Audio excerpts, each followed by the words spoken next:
17वीं BPSC परीक्षा पास कर आपूर्ति पदाधिकारी बनी आरती कुमारी के लिए गुरुवार को मधेपुर प्रखंड के तरडीहा गांव में सम्मान समारोह आयोजित किया गया, जिसमें स्वजनों, ग्रामीणों सहित इलाके के गण्यमान्य लोग शामिल हुए। इस अवसर पर लोगों ने आरती की भूरी भूरी प्रशंसा की।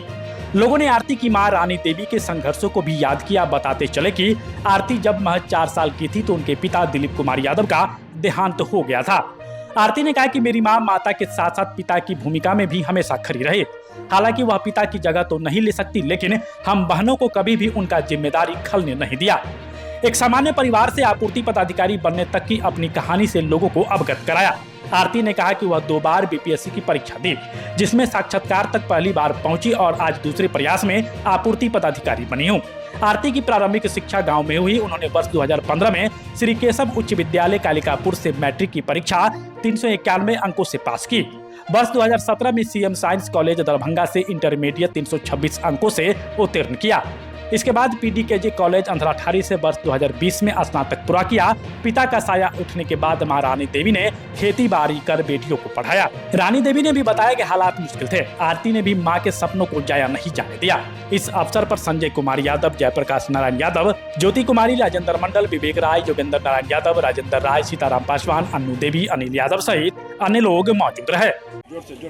यहाँ पे सारे पधारे हैं, गणमान्य व्यक्ति पधारे हैं, सबका मैं तहे दिल से शुक्रिया करना चाहूँगी।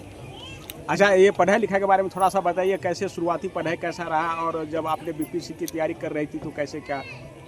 मेरी पढ़ाई प्रारंभिक पढ़ाई स्कूल से ही, तरडीहा स्कूल से ही हुई है और यहाँ पे जो उच्च विद्यालय है कालिकापुर, वहाँ से मेरी हाई स्कूल की पढ़ाई हुई है और तत्पश्चात मैंने दिल्ली में रह के पढ़ाई की थी। अच्छा, और बीपीएससी का तैयारी कहाँ पे रह के? दिल्ली में ही रह के। कैसे यानी कि कोचिंग ले रही थी या क्या? ऑप्शनल का मैंने कोचिंग लिया था और जीएस का मैं खुद से ही कर रही हूँ। जी, खुद से कर रही है। तो और अन्य जो आपके जो है यानी कि सहपाठी है और स्टूडेंट्स हैं, उनको आप मैसेज के रूप में क्या चाहती है? आप सप्लाई इंस्पेक्टर बन गई है। मैं यही कहना चाहूँगी, कठिन परिश्रम का कोई भी ऑप्शन नहीं है, आपको हार्ड वर्क करना ही पड़ेगा। जब तक नहीं हो रहा है आप लगे रहिए, आपका जो परिणाम होगा वो अंततः सकारात्मक ही होगा। जीवन में संघर्ष आपने कहाँ तक देखे, कैसे संघर्ष? आपके जानकारी जहाँ तक मुझे मिल रहा है कि 4 साल की उम्र में आपके पिताजी का देहांत हो गया था। आपकी मम्मी जो है आपको पढ़ाया लिखाया, इसमें सबसे अहम योगदान किसका है? मेरी मम्मी का ही है, क्योंकि मेरी मम्मी का ही प्रयास रहा था, तब इसीलिए मैं यहाँ पे हूँ कि अगर मम्मी प्रयास नहीं करती तो शायद हम यहाँ पे नहीं होते। तो सबसे ज़्यादा संघर्ष मम्मी का है। तो यानी कठिनाई भी जो हुआ है क्या पढ़ाई लिखाई कराने में, जो कि जैसे कि आपके पिताजी नहीं थे तो कुछ न कुछ तो दिक्कत का सामना करना पड़ता होगा? कठिनाई रही थी, लेकिन मम्मी उस कठिनाई को मेरे तक पहुँचने नहीं दी थी। नहीं पहुँचने दी जी। अच्छा, एक चीज़ और बताइए, सप्लाई इंस्पेक्टर पद पे आप चयन हुई है, ये पद जो है बहुत अहम है और जहाँ से आप बिलोंग करती है गांव देहात, तो ये संबंध रखता है उस क्षेत्र में और इस क्षेत्र में सबसे ज़्यादा जो है उंगली उठाया जाता है कि नहीं? तो क्या इसको आप पद पे बैठने के बाद क्या कुछ कैसे देखेंगे, सुधारेंगे, देखेंगे? सर, मेरा हमेशा से एक रहा है कि ईमानदारी के साथ कार्य करना है। तो मेरी जो भी जिम्मेदारी होगी मैं कर्तव्य निष्ठा के साथ पूरी निर्वहन करने की कोशिश करूंगी। क्योंकि आपको जो पद मिला है वो गरीबी रेखा से नीचे रहने वाले लोग जो हैं उनको उस पद पे लाभ मिलता है। और बिहार में अभी भी है गरीबी, ऐसा नहीं है कि गरीबी खत्म हो गई है। तो उसमें सर एक बहुत बड़ा पड़ाव सिद्ध होगा और मैं कोशिश करूंगी कि जितनी भी वंचित वर्ग के लोग हैं उनको मैं सहायता पहुंचा सकूं। युवा जनरेशन जो है उसको आप क्या संदेश देना चाहेंगे? यही कि मेहनत करना है, अच्छे से करना है, लगन के साथ करना है, सफलता अंततः आपकी होगी। जो पद उसको मिला है उस पद को बहुत अच्छे से ईमानदारी पूर्वक से अपना कार्यभार संभाले, क्योंकि हम ईमानदारी से अभी तक यहाँ पर आए हैं, ईमानदारी से उसको पढ़ा लिखा के यहाँ लाए हैं।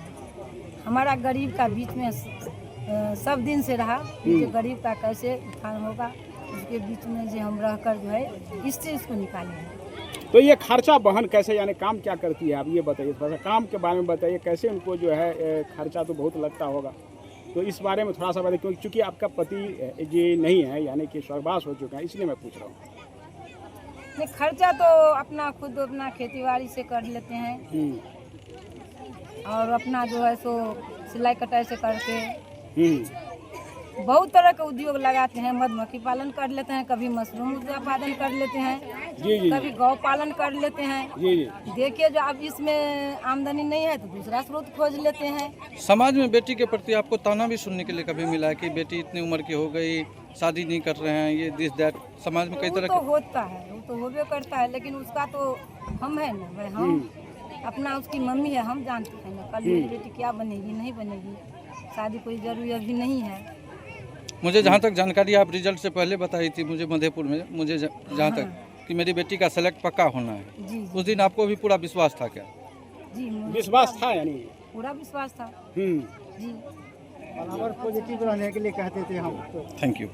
आप हमारे मधुबनी न्यूज़ को फेसबुक पे देख रहे हैं तो पेज को लाइक करें, यूट्यूब से देख रहे हैं तो हमारे चैनल को सब्सक्राइब करें और बेल आइकन को दबाना ना भूलें।